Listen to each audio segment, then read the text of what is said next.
자, 두 번째는 디지털 컨텐츠 서비스에 대해서 우리가 한번 알아보도록 하겠습니다. 자, 디지털 컨텐츠를 서비스하는 다양한 어떤 서비스들이 존재하는데요. 우리가 다 알다시피 이런 유튜브라는 대표적인 이 디지털 컨텐츠 서비스 이런 플랫폼이 있습니다. 자, 유튜브라는 이 어떤 스트리밍 그 동영상 제공 플랫폼이 성장하게 된 배경은요. 지금 현재 검색 시장을 대표하는 이런 포털의 역할을 유튜브가 대체하고 있습니다. 즉 이제는 검색 엔진에서 포털 사이트에서 내가 원하는 정보를 검색하는 이런 형태가 아니라 내가 원하는 정보를 바로 유튜브에서 검색을 해서 유튜브를 통해서 내가 원하는 정보를 영상이라는 결과로 제공을 받는 거죠. 그러니까 영상이 대표적인 정보 제공 수단으로 자리 잡게 된 겁니다. 그 유튜브가 급성장한 이런 원동력이 컨텐츠에 대한 인식체계 변화가 생겨서부터입니다. 그래서 기존의 Z세대 이전은요. 읽고 쓰는 게 익숙한 그런 세대라고 볼 수 있는데 Z세대는 읽고 쓰는 게 중요한 게 아니라 읽고 쓰는 게 익숙하지 않고 그냥 유튜브를 통해서 영상을 보고 듣는 문화에 익숙하게 된 겁니다. 그래서 검색 자체를 유튜브를 이용해서 검색을 하는 그런 세대인 거죠. 그래서 동영상을 컨텐츠의 중심으로 변화시키게 되면서 이 텍스트가 서서히 주변으로 밀려나면서 기존의 페이스북, 트위터도 점차 하락하는 하락세를 맞이하게 되었습니다. 그래서 페이스북이나 트위터도 이 어떤 멀티미디어적인 요소를 더하기 위한 서비스에 도입하기 위한 이런 계속 지속적인 발전을 하고 있고요. 페이스북 같은 경우에는 이런 사진이나 영상을 주로 하는 인스타그램을 인수할 정도로 지금 이 G세대는 멀티미디어 세대라고 진정한 멀티미디어 세대라고 볼 수 있겠습니다. 자, 그 다음에는 유튜버의 등장입니다. 크리에이터라고 하는데요. 크리에이터 혹은 스트리머라고 합니다. 유튜브나 트위치 같은 이런 동영상 플랫폼에서 이 제작한 컨텐츠를 올리는 그런 인터넷 방송인을 지칭하는 게 바로 크리에이터입니다. 크리에이터를 우리는 유튜버라고도 주로 얘기를 하죠. 기업은 물론 정부, 정당도 이런 유튜브 채널을 별도로 운영할 정도로 이 유튜브는 굉장히 중요한 중심 플랫폼으로 자리를 잡았고요. 그리고 유튜브나 넷플릭스는 이 국내 기업에 대한 역차별 논란의 중심에 있기도 합니다. 인터넷망 무인승차로 인한 통신사와의 갈등 그리고 컨텐츠 관리 문제 이런 것들이 대두되고 있죠. 자, 그 다음에 맞춤형 알고리즘이 또 굉장히 중요한 그런 이 핵심으로 자리 잡고 있는데요. 이 사용자가 소비하는 이 검색 키워드, 동영상의 검색어, 그리고 시청하는 방식, 어떤 디바이스에서 언제 이거를 시청하는지, 그리고 시간, 장르, 종류, 빈도에 따라서 이 맞춤형 알고리즘이 개인 취향에 적합한 추천 컨텐츠를 목록에 제시하는 게 바로 이 맞춤형 추천 알고리즘입니다. 이 유튜브의 알고리즘 방식은요. 사용자들이 장시간 이 플랫폼에 머물게 하려는 전략을 취합니다. 결국엔 유튜브에 자주 오고 자주 보고 오랜 시간 동안 컨텐츠를 소비하게 만드는 그런 알고리즘이 도입되어 있는 거죠.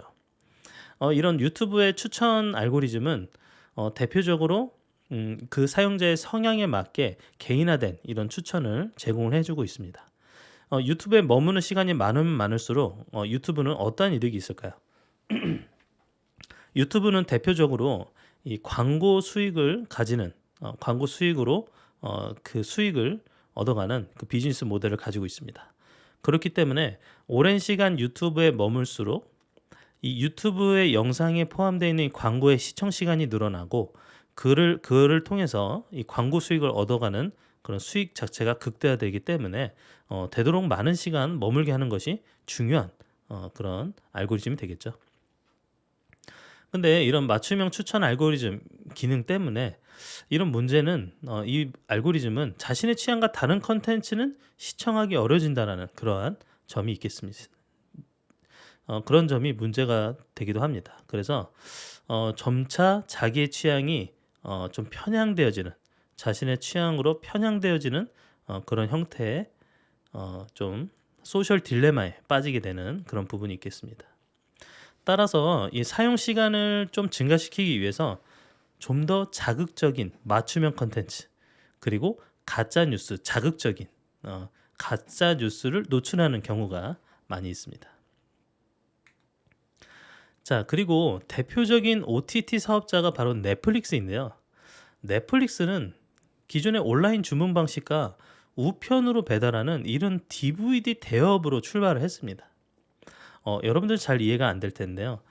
이 미국에서는 이 근처에 DVD 대여점이 없고 굉장히 멀리 떨어져 있어서 반드시 차를 타고 가야지만 이 DVD를 빌려볼 수 있거나 하는 이런 어떤 넓은 땅의 구조를 가지고 있습니다. 그렇기 때문에 내가 보고자 하는 거를 우편으로 받아서 보는 그런 어떤 기존 방식이 있었는데요. 그래서 온라인으로 주문하면 우편으로 배달해주는 기존의 DVD 대여업에서 첫 출발을 하게 되었습니다. 그런데 2007년도 이 우편 DVD 대여 대신에 인터넷 동영상 스트리밍 서비스를 시작을 합니다.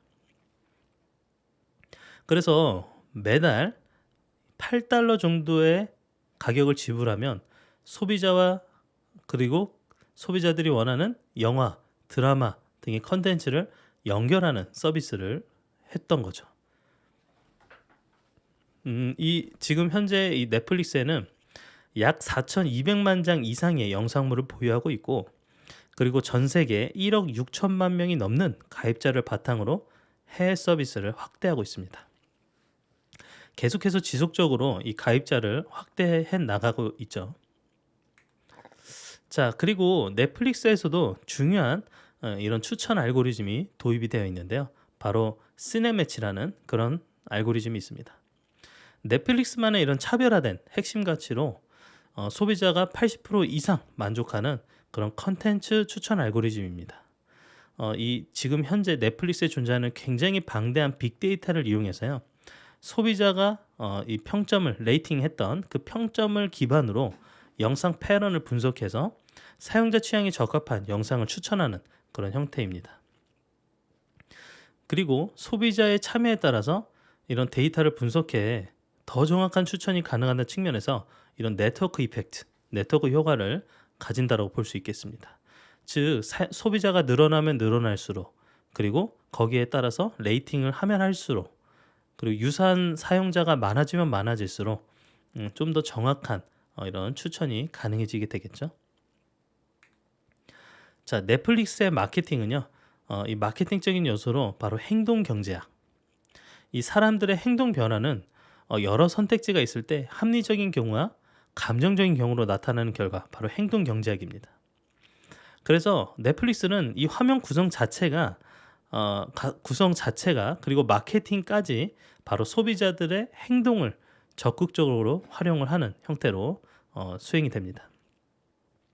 그래서 1개월 무료 서비스, 30일 무료 이용, 그리고 계정을 동시에 여러 사람이 사용할 수 있게 한다. 그리고 요금을 저렴하게 책정한다. 그리고 다양한 컨텐츠들을 몰아볼 수 있게 몰아보기를 유도한다. 그리고 구독 서비스로 서비스를 진행한다. 이런 모든 요소 자체가 사실은 마케팅적인 요소를 분석해서 수행을 하는 거죠. 그래서 누구나 이 정도 가격에 무제한으로 볼 수 있다. 내가 보지 못했던 거, 보고 싶었던 거를 한 번에 몰아서 볼 수 있다.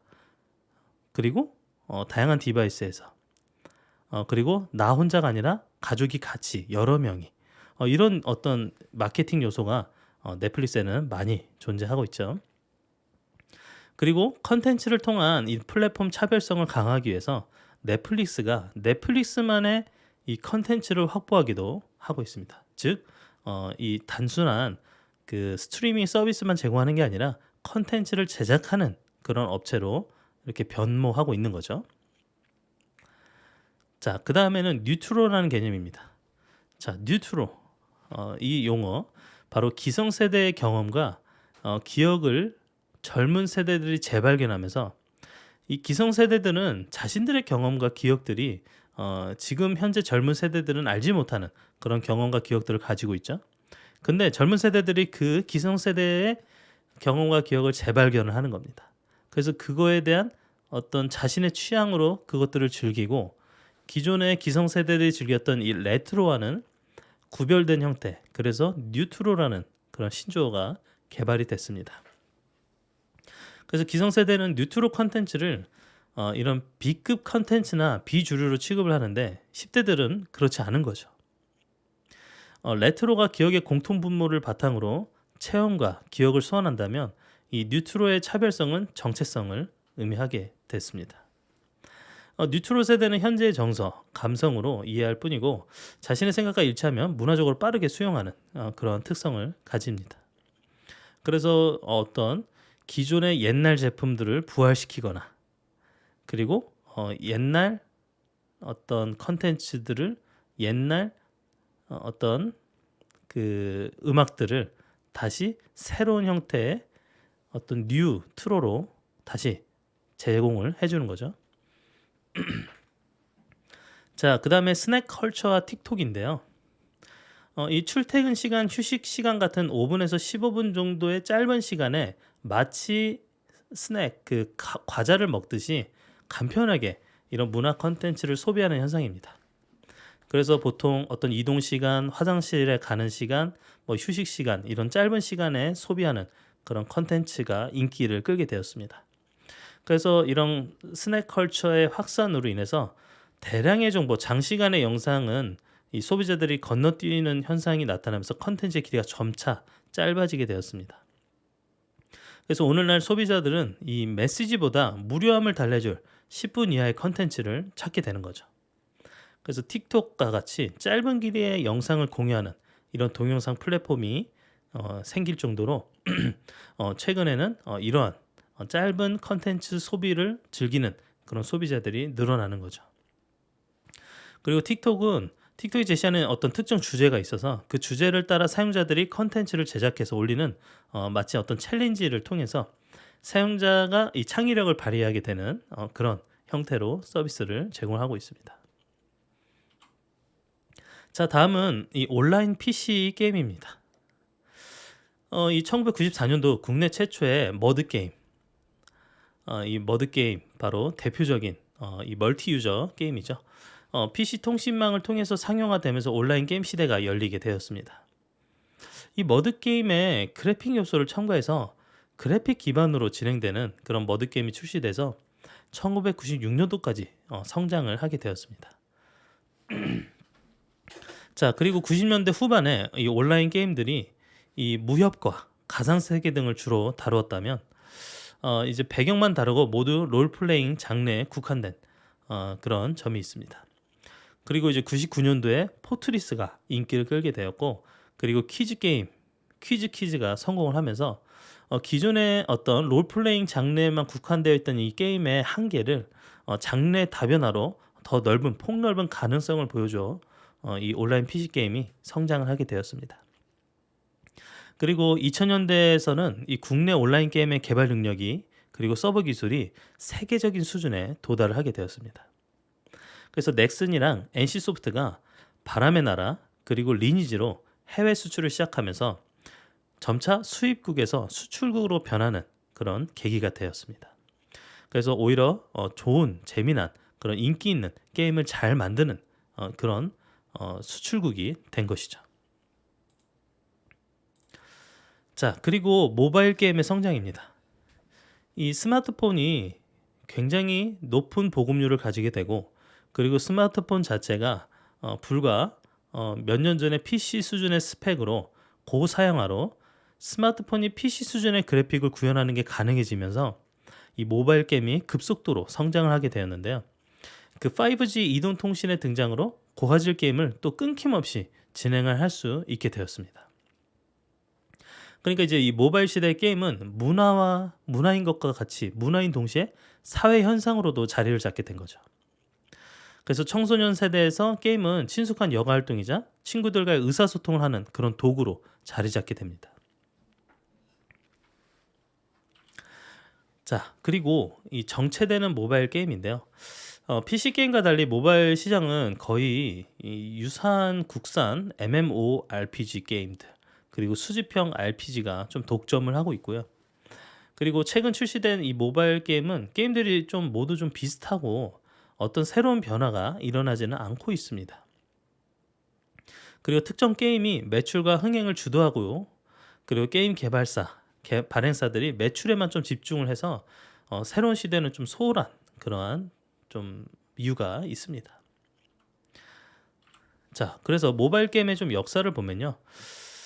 이 세계 최초로 모바일 게임은 1994년도 덴마크의 하게누크가 MT2000을 출시하면서 탑재한 테트리스가 세계 최초의 모바일 게임이라고 볼 수 있겠습니다. 그러니까 모바일을 통해서 테트리스를 할 수 있게 된 게 가장 최초의 모바일 게임인 거죠. 그리고 2009년도에 아이폰이 KT를 통해 출시되면서요. 스마트폰 기반의 이 모바일 게임 시장이 폭발적으로 성장을 하게 됩니다. 그리고 이동통신사가 컨텐츠를 독점하는 이런 폐쇄적 시장에서 앱 마켓, 앱 장터라는 이런 새로운 유통 방식으로 열리게 된 거죠. 그리고 2009년도에 출시된 앵그리버드는요. 스마트폰 모바일 게임 최초로 상업적인 성공을 거둔 그런 대표적인 사례가 되겠습니다. 그래서 앵그리버드를 한 번쯤은 다 해본 그런 경험이 있을 텐데요. 그래서 이 앵그리버드를 날려서 어떠한 적이나 어떤 구조물을 적절하게 파괴하는 이런 게임이죠. 자, 그래서 우리가 전반적인 이 모바일 게임의 역사를 한번 영상으로 함께 살펴보도록 하겠습니다. 자, 2013년도입니다. 다 함께 차차차, 애니팡 이런 것들이 있는데 윈드러너가 상위로 올라오고요. 네, 너무 오래된 게임이라 모를 수도 있겠는데요.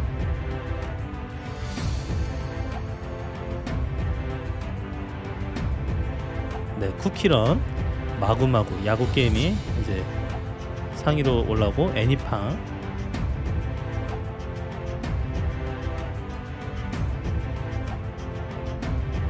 네, 모두의 마블이 1위를 차지했죠. 네, 몬스터 길들이기 게임. 그 다음에 캔디 크러쉬사가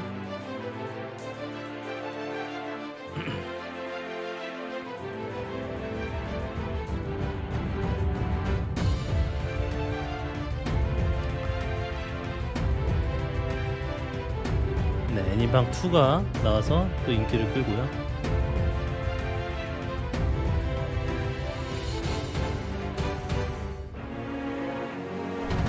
세븐나이츠란 게임도 그리고 블레이드란 게임도 큰 인기를 거두었고, 그리고 2014년도 중반을 넘어서 클래시 오브 클랜, 블레이드 뭐 이렇게 계속 왔다 갔다 하죠, 순위가. 그다음 피파 온라인 이 축구 게임도 등장해서 인기를 끌게 됐습니다.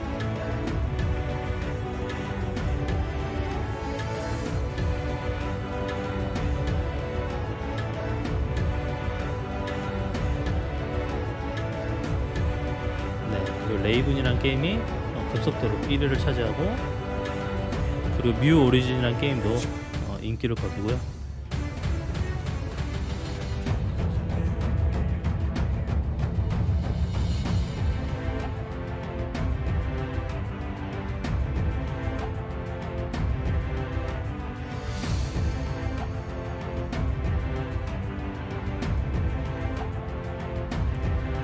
네, 여러 게임이 등장을 하고, 그 다음 히트 리부트고, 이 게임이 이제 1위를 차지하고 금방 다시 내려가죠.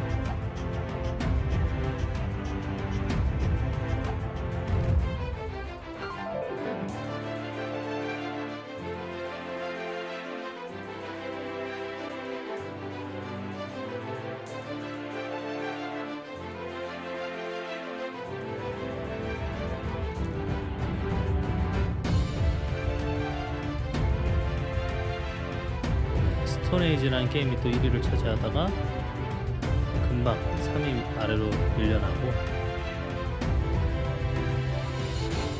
네, 피파 온라인이 3위까지 이렇게 올라왔다가 밀려나는 걸 알 수 있습니다. 데스티니 차일드가 1위로 올라오고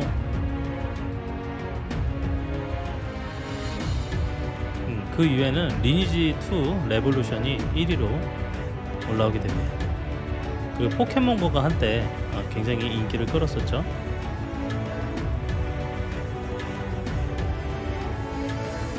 그다음 피망 포커, 그다음 상국무쌍과 같은 전통적인 게임들도 등장하고 등장을 했지만 리니지 2에는 이렇게 리니지 2를 이기진 못했는데 똑같은 리니지 M과 리니지 2가 이렇게 1, 2위를 자리를 잡게 되었습니다.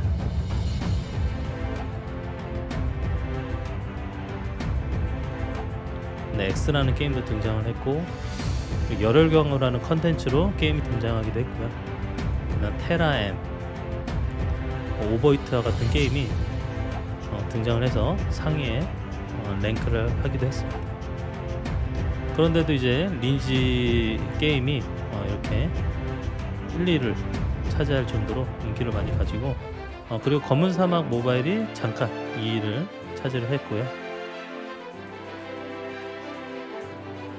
네, 삼국지 게임도 있고 뮤 오리진 2 게임도 있고 여러 게임들이 등장을 했어요.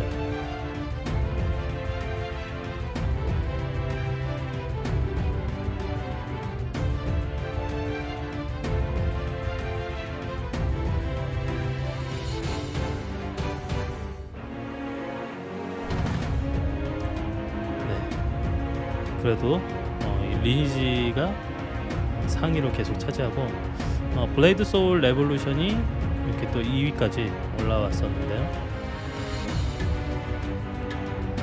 그 피파 온라인도 4가 나와서 등장을 했고, 네, 그래서 지금은 아직도 리니지가 인기를 끌고 있는 그런 시기라고 볼 수 있겠습니다. 자, 그 다음에는 클라우드 게임입니다. 클라우드 게임은 미래형 게임 서비스라고 이야기될 수 있겠는데요. 바로 5G 서비스의 핵심 컨텐츠로 분류를 하고 있습니다. 즉, 이용자가 월 정액을 지불하면은 그냥 서버에 설치된 게임을 다운로드할 필요도 없고 원격으로 바로 즐길 수 있는 그런 형태의 서비스입니다. 그래서 이용자가 디바이스 사양이 어떻든 관계없이 고화질의 고용량의 게임을 즐길 수 있다는 그러한 장점이 있겠습니다.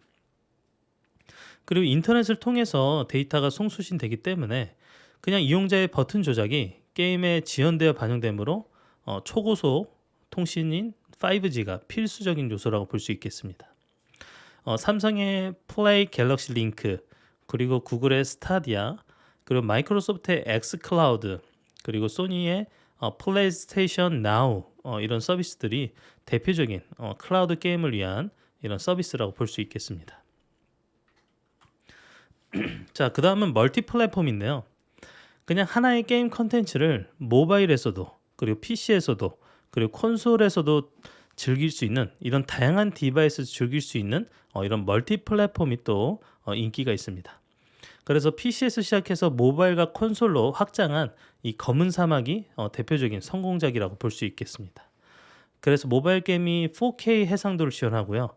PC의 게임의 품질과 비슷해지면서 영역 확장이 가능해지는 그러한 특성을 가지고 있습니다. 자, 그리고 또 대표적인 어떤 이 서비스가 바로 웹툰 서비스입니다. 이 웹툰 서비스는 야후 코리아 포탈이 2002년에 카툰 세상으로 작가를 발굴하면서 최초로 도입을 하게 되었습니다. 그리고 다음에 만화 속 세상 네이버 웹툰에 의해서 국내 웹툰의 생태계가 점차 조성이 되었고요. 그리고 2003년도에는 강풀의 순정 만화가 큰 인기를 얻으면서 이 장편 웹툰이 등장하기 시작했습니다. 그 이후에 윤태호의 미생, 주호민의 신과 함께 등이 성공하면서 이게 드라마나 영화로 촬영이 될 정도로 그 웹툰의 부흥기가 열리게 되었습니다. 이 웹툰 서비스에도 계속 점차 변화가 생겨서 2014년도부터는 이 네이버 웹툰, 그리고 카카오가 유료화 정책을 시행을 하면서요. 광고 수익에 대한 의존도는 감소하고 이 유료 결제가 증가하면서 웹툰 시장이 가파르게 성장을 하게 되었습니다. 그리고 이 네이버 웹툰이요, 국내 외 시장에서도 막강한 영향력을 발휘할 정도로 인기를 거두게 되었습니다. 그리고 스마트폰으로 감상하는 것이 자유로워진 이런 시대 흐름을 반영해서 이 세로 스크린 형식으로 변경을 해서 이 스마트폰으로도 이 웹툰을 보는 게 더 적합할 형태로 컨텐츠가 그리고 제공 서비스가 변화하게 되었습니다. 이 웹툰 서비스가 성공하게 된 원인은요, 이 시장 자체는 1.6조 원 규모이지만 아직은 경쟁자가 없어요. 그리고 일본, 미국 등의 만화 대국은 또 웹툰으로의 전환은 느린 어떤 그런 점이 있겠습니다. 웹툰은 한 손으로 스크롤하면서 볼 수 있고, 그리고 한 회당 분량이 짧아서요, 그냥 스마트폰에서 소비하기에 최적화된 그런 컨텐츠라고 볼 수 있겠습니다. 그리고 어느 정도 실력만 갖추면 누구나 쉽게 작가가 될 수 있다는 점이, 그러니까 이제 컨텐츠를 제공하는 그런 프로듀서의 컨텐츠 제공자로의 영역으로 쉽게 접근할 수 있고요. 그리고 유료 판매나 광고 등으로 다양한 수익을 얻을 수 있다는 점이 또 성공 원인이라고 볼 수 있겠습니다. 이 웹툰 IP의 영상화는 원작이 검증됐기 때문에 성공을 쉽게 예측할 수 있다는 또 장점이 있겠습니다. 그래서 최근에 이 웹툰에서 있던 그런 다양한 컨텐츠들을 영화나 드라마로 영상화하여서 영상까지도 이 성공을 거둔 그런 사례가 많이 존재합니다. 자, 그래서 OSMU라는 개념이 생겨나는데요. 바로 원 소스의 멀티 유즈입니다. 원 소스 멀티 유즈, 즉 하나의 소스에서 다양한 형태로 이게 사용할 수 있는 그런 개념이 점차 확대되어지고 있는데요. 인기 웹툰이나 웹소설에 대한 가치가 계속 증가를 하고 있고, 그 다음에 인기 게임 IP로 영화나 드라마, 애니메이션, 소설, 웹툰 등 다양한 자체 제작 컨텐츠를 제공을 하고 있습니다. 그래서 IP 사업과 함께 웹툰을 유료 결제, 그리고 PPL과 같이 간접 광고 등이 새로운 수익원으로 자리를 잡고 있습니다. 자, 그리고 우리가 대표적인 플랫폼 바로 음원 스트리밍 서비스가 있습니다. 이 불법 다운로드를 원천 차단하는 그런 음원 스트리밍 서비스는요, 디지털 음악 시장에 최적화된 그런 비즈니스 모델이라고 볼 수 있겠습니다. 이 스트리밍 서비스는 특정 곡의 생명 주기를 좀 길게 연장시키기 때문에 오랜 기간 동안 이제 수익이 창출될 수 있습니다. 그리고 시스템이 낙후되고 불법 복제가 많았던 그런 개발도상국의 음악 시장이 이 스마트폰 대중화로 새롭게 떠오르고 있고, 그리고 음원 플랫폼 시장에서 이 AI는 사용자가 좋아하는 그런 취향에 적합한 음악을 추천해주는 형태로 발전을 하고 있습니다. 그리고 탑 10, 탑 100에는 존재하지 않는 그런 어떤 음악이라 하더라도 개인의 취향에 따라서 어떤 인디밴드 곡이나 신곡들을 들을 수 있다라는 그런 AI 추천의 장점이 또 있겠습니다. 자, 그리고 통신사와 포털의 음원 플랫폼입니다. SKT에서는 이제 플로우라는 서비스 음원 플랫폼이 있는데요. 그래서 OCR 기술을 도입해서 화면의 이미지 캡처로 음악 목록이 자동 생성되어 그대로 옮기는 기능들을 제공을 해주고 있습니다. 근데 이제 서비스를 접고 있고, 그 다음에 이제 카카오의 멜론은 국민 메신저인 카카오톡이랑 10대에서 20대가 선호하는 동영상의 틱톡을 연동하기 시작을 했습니다. 그리고 네이버는 경쟁력이 낮은 그런 바이브의 경쟁력을 향상하기 위해서 오디오 스트리밍 서비스인 나우를 바이브에 활용을 하고요. 그리고 통신사랑 포털의 음원 플랫폼 경쟁이 구독 경제가 도입되면서 점차 가열되기 시작했습니다. 자, 그 다음에 대표적인 또 디지털 컨텐츠로 바로 캐릭터가 있습니다. 기존의 글로벌 장수 캐릭터와 달리 이 카카오 프렌즈의 캐릭터, 이 캐릭터 자체가 모바일 메신저의 이모티콘이 배경이 되게 되었죠. 그래서 카카오 프렌즈 캐릭터 상품은 문구, 왕구류에서 벗어나 화장품이나 생활 가전 등으로 범위를 확장할 수 있게 되었습니다. 그리고 라이언이나 어피치 같은 이런 카카오 프렌즈 캐릭터들이 캐릭터 강국이라고 할 수 있는 일본 시장에서조차 상품성이 검증이 되었습니다. 그리고 EBS에서 나온 이제 팽수입니다. 팽수. 기존의 권위와 관습, 상식을 가차없이 깨고 거침없이 비판하는 발언, 그리고 유쾌한 행동으로 인기를 끌고 있는 이 팽수가 또 팽수 캐릭터가 인기를 끌고 있습니다. 자, 우리가 이 캐릭터에 대해서 이 어떤 역사, 캐릭터의 역사가 어떻게 되는지 영상으로 함께 살펴보도록 하겠습니다.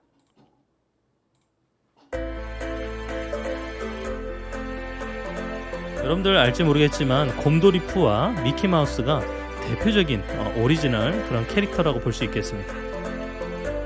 그리고 슈퍼맨, 배트맨, 그리고 반지의 제왕, 그 다음 루니툰즈 같은 캐릭터들이 초창기 아주 오래된 1900 거의 30몇 년도부터 시작된 그런 캐릭터라고 볼 수 있겠죠.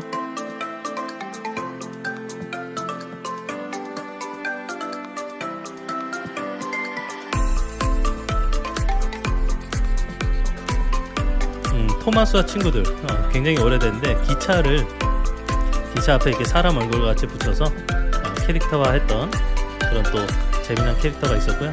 그리고 귀여운 강아지 피너츠가 있습니다.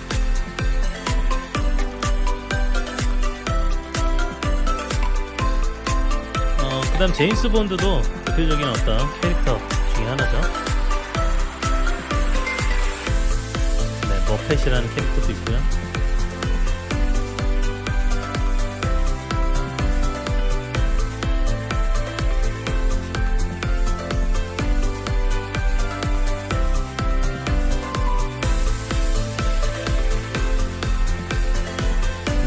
스파이더맨도 1962년도에 등장하고, 그리고 어벤져스가 63년도에 등장합니다. 그리고 엑스맨도 같이 등장을 했죠.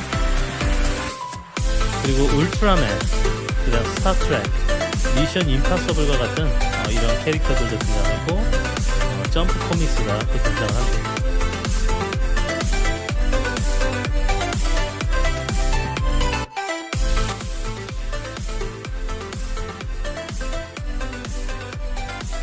네, 지금도 아주 오래전이죠. 1974년도 헬로키티를 알지 모르겠지만 호빵맨, 헬로키티라는 캐릭터가 또 인기를 끌면서 이렇게 수익이 굉장히 늘어난 걸 알 수 있습니다. 헬로키티 같은 경우는 대중적인 인기를 끈 캐릭터라 볼 수 있겠죠. 그 밖에도 스타워즈가 또 인기를 끌고 있고요. 네, 스타워즈, 그 다음 헬로키티는 벌써 3위까지 올라오게 되었습니다. 그래서 너도나도 헬로키티 캐릭터는 아는 그런 대부분의 세대를 넘어갈 정도로 헬로키티는 알고 있고요. 그 다음 마리오라는 캐릭터가 1981년도에 등장을 합니다. 건담도 이렇게 등장을 했었죠.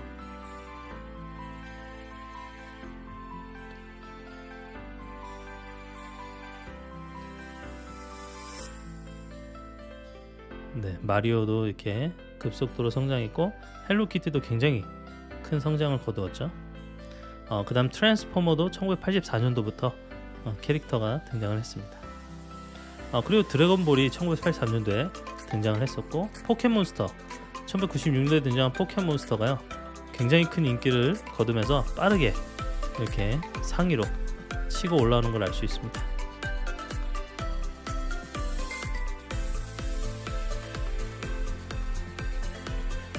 네, 빠르게 자리를 잡고 있죠.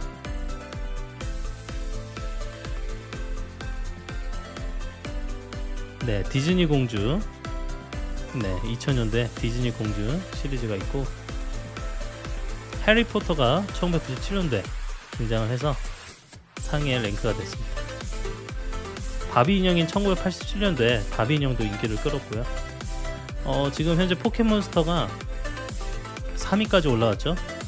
네, 헬로키티가 1위였다가 1위까지 올라갔어요. 헬로키티가. 근데 이 포켓몬스터가 1위를 차지하게 되었습니다. 네, 그리고 MCU 마블 코믹 그 유니버스에서 마블의 어떤 새로운 버전으로 2008년도에 등장한 이 마블이 이 상위에 또 랭크를 해서 인기를 끌고 있고요.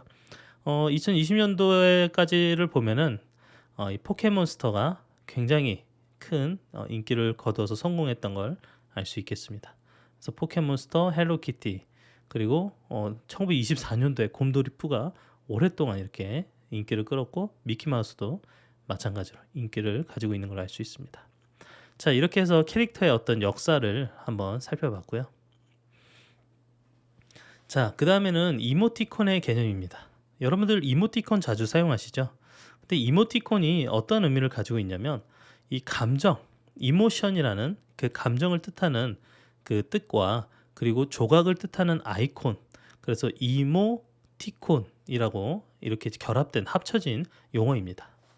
이 온라인 환경에서 감정, 그리고 메시지를 전달하기 위한 일종의 그림 기호, 감정의 그림말 등으로 사용을 했는데요. 지금 이렇게 오른쪽 그림과 같이 이런 어떤 기호나 이 어떤 텍스트를 이용해서 결합해가지고 이런 깜찍하고 귀여운 이런 그림 기호 형태로 만들어낸 게 초창기 이모티콘입니다.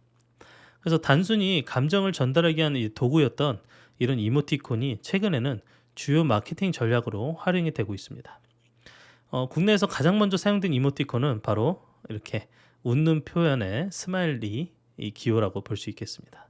그래서 아직도 대화 속에서 자주 사용되는 이런 웃는 기호가 자주 사용되고 있죠. 자, 이모티콘은 점차 발전을 해서요.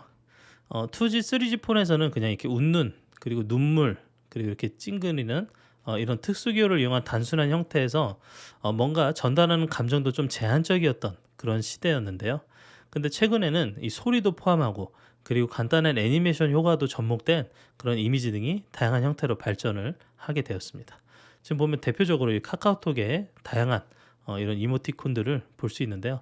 그래서 적절한 감정을 반영해서 내가 원하는 이모티콘을 사용해서 그런 전달 수단으로 사용할 수가 있겠죠.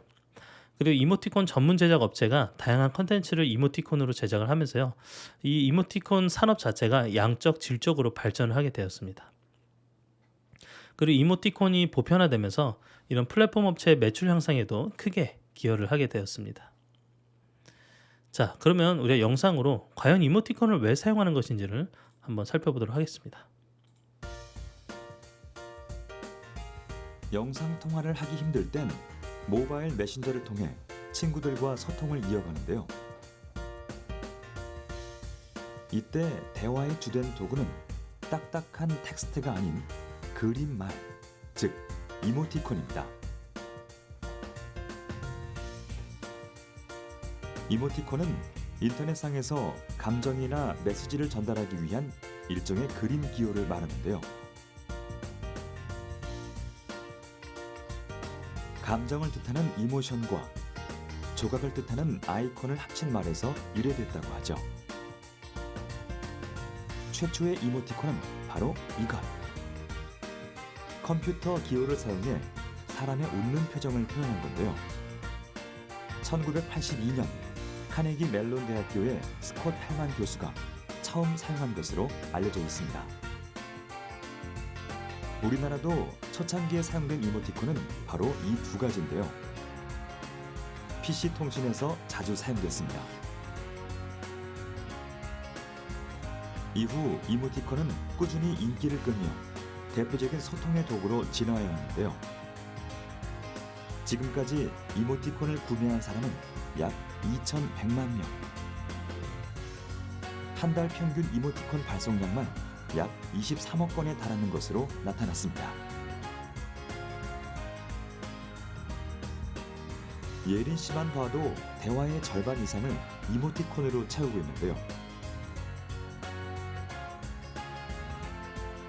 우리는 왜 이렇게 이모티콘을 즐겨 사용하는 걸까요? 이 문자라는 거는 태생적으로 상당히 많은 한계가 있습니다. 거기 써 있는 표현 가지고는 전달할 수 없는 많은 내용들이 있거든요. 단적으로 우리 같은 말이라도 참 잘했어 라고 하는 얘기도 이게 정말 잘했다는 뜻인지 아니면 아주 망쳤다는 뜻인지 두 가지 의미로 다 전달이 가능한데 이게 글자로 써서는 전혀 그걸 전달할 방법이 없는 거죠. 우리는 사람의 얼굴을 보면서 대화할 때 언어 외에 눈빛과 표정, 손짓 등을 사용해 자신의 감정을 더 정확하게 전달해 왔는데요. 온라인상에서도 이모티콘을 사용함으로써 보다 풍부한 감정을 표현하고 소통하길 원하는 것이죠.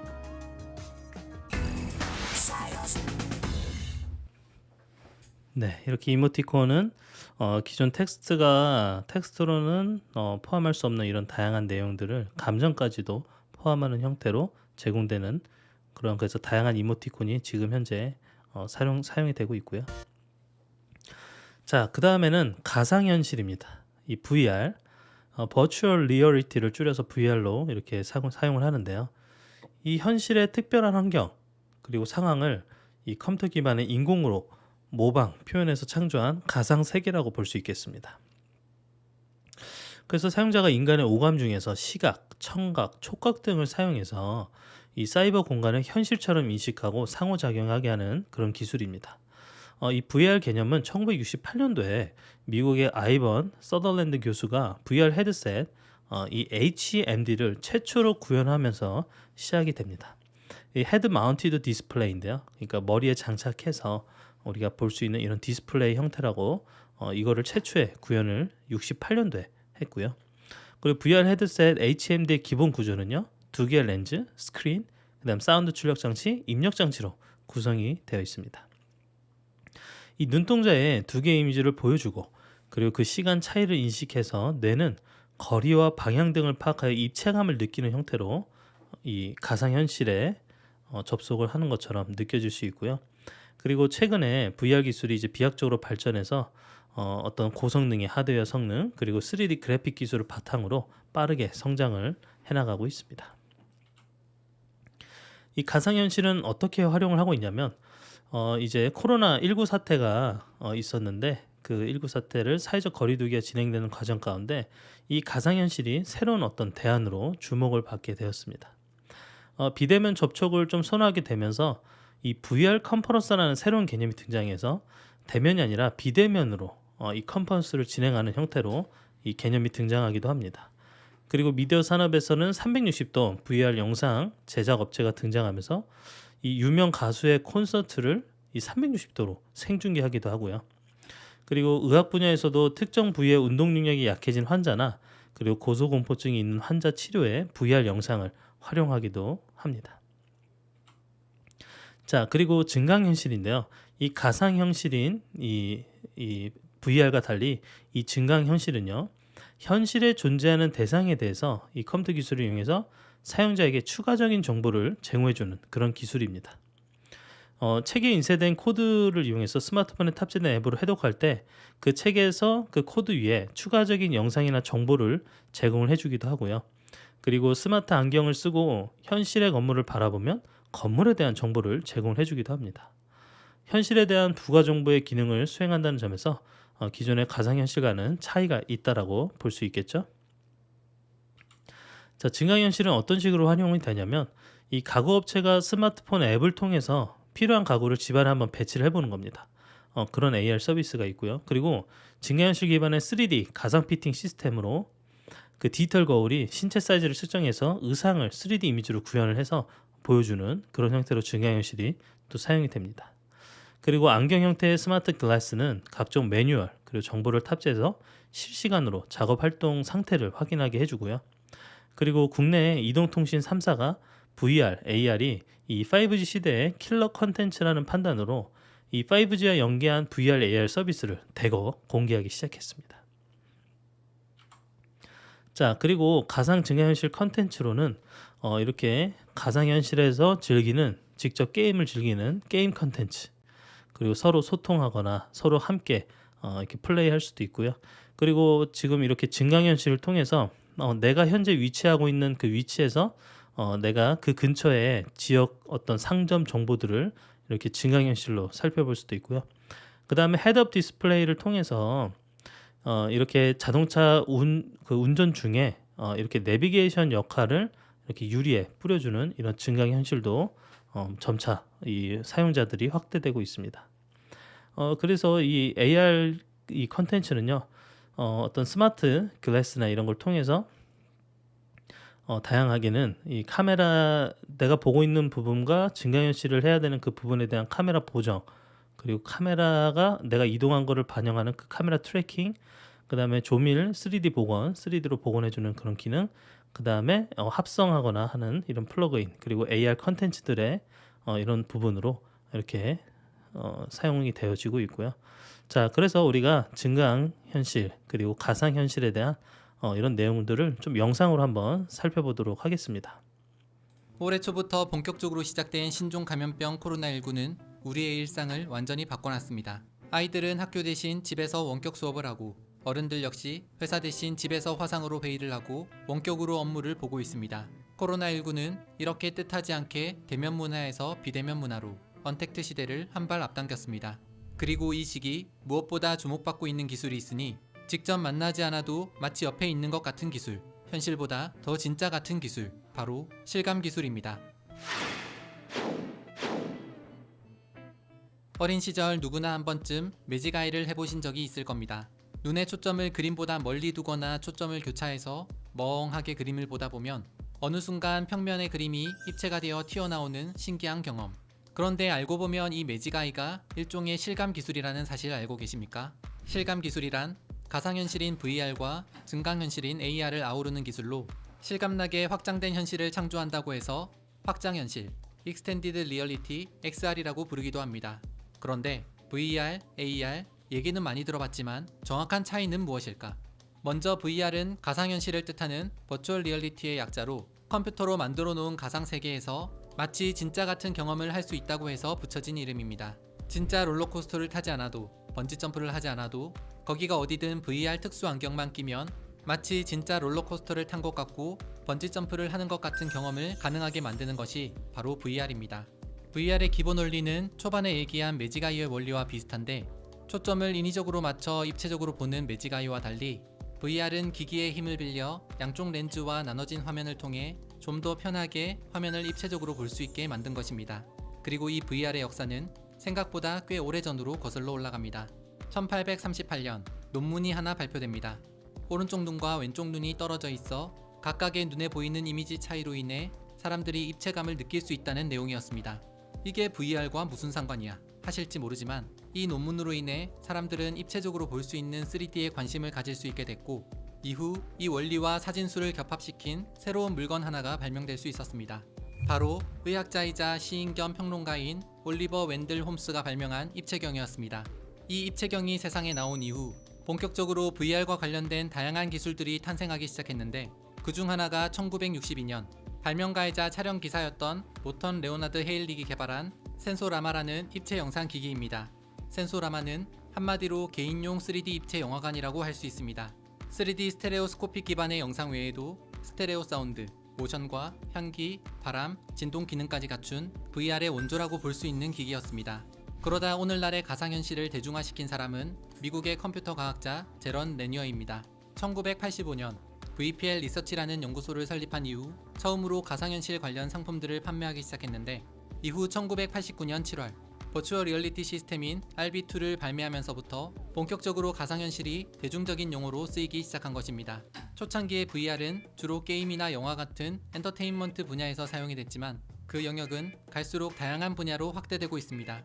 VR을 이용해 자동차의 기능이나 주행 테스트를 체험해보거나 관광지나 숙박시설을 사전에 미리 둘러볼 수 있게 도와주는 식으로 말입니다.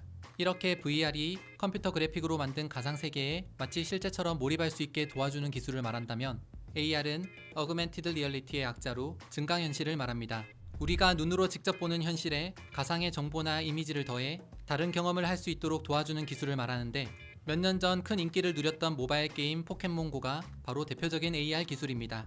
어디든 스마트폰을 대면 포켓몬 캐릭터가 등장하거나 길을 가다 스마트폰 카메라로 주변을 비추면 근처에 있는 상점의 위치나 전화번호 같은 정보가 입체 영상으로 표시되거나 하늘을 비추면 날씨 정보가 나타나는 것도 다 AR 기술입니다. 그리고 이 VR이나 AR 외에도 가상현실을 마치 진짜 현실처럼 볼 수 있게 해주는 HR과 둘의 장점만을 결합해서 만든 MR도 모두 실감 기술입니다. MR이란 가상세계와 현실세계를 합쳐서 현실과 가상에 존재하는 것 사이에서 실시간으로 상호작용할 수 있는 기술을 말합니다. 예를 들어 손바닥 위에 놓인 가상의 애완동물과 교감을 한다거나 원격에 있는 사람들과 한자리에 모여 함께 공동의 작업을 할 수 있게 말입니다. 그리고 이미 실감 기술은 우리 생활과 산업에 영향을 끼치고 있습니다. 자동차를 생산할 때 부품의 크기와 위치 등 조립 과정의 오류를 검사하는 단계에서 AR 기술을 활용한 실감 기술을 적용했더니 높은 정확도를 보인 것은 물론 불량품을 단 몇 초 만에 선별할 수 있었다고 합니다. 또 화성 탐사 우주선 오리온을 조립할 때도 이 실감 기술을 활용했더니 기존에 8시간이나 걸렸던 조립 시간을 단 45분으로 단축시킬 수 있었다고 합니다. 실감 기술은 제조 분야뿐 아니라 의료 분야에도 영향을 끼쳤는데 미국의 플로리다 대학교에서는 VR을 활용해 총격 사건을 겪은 생존자들의 외상 후 스트레스 장애 치료 프로그램을 개발했다고 합니다. 당시의 상황을 가상현실로 만들어 경험하는 방식의 치료법이었는데 놀랍게도 이 방법으로 459명의 환자를 치료하는 데 성공할 수 있었다고 합니다.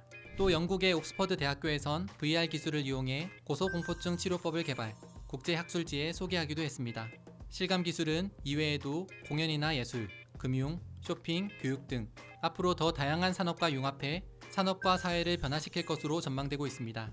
경기장에 가지 않아도 경기 장면을 생생하게 즐길 수 있고 가상 공간에서 친구와 수업을 들을 수 있고 세계 여러 나라에 흩어진 동료들과 미팅을 할 수 있으며 내 방 안에서도 세계 곳곳을 누비거나 진짜 보고 만지고 경험해보는 수준 높은 교육을 받을 수 있게 말입니다.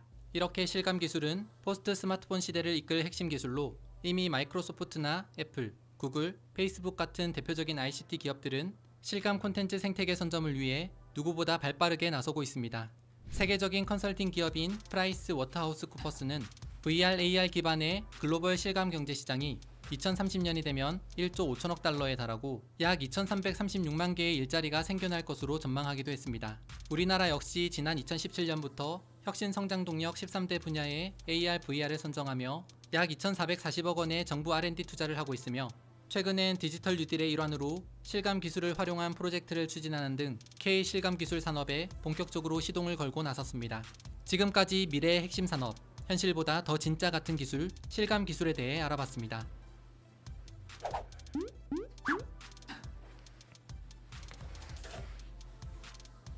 네, 이렇게 영상으로 보니까 좀 더 AR, VR, MR 그리고 HR까지 이런 다양한 어떤 실감 기술들에 대해서 우리가 충분히 이해할 수 있었고요. 올해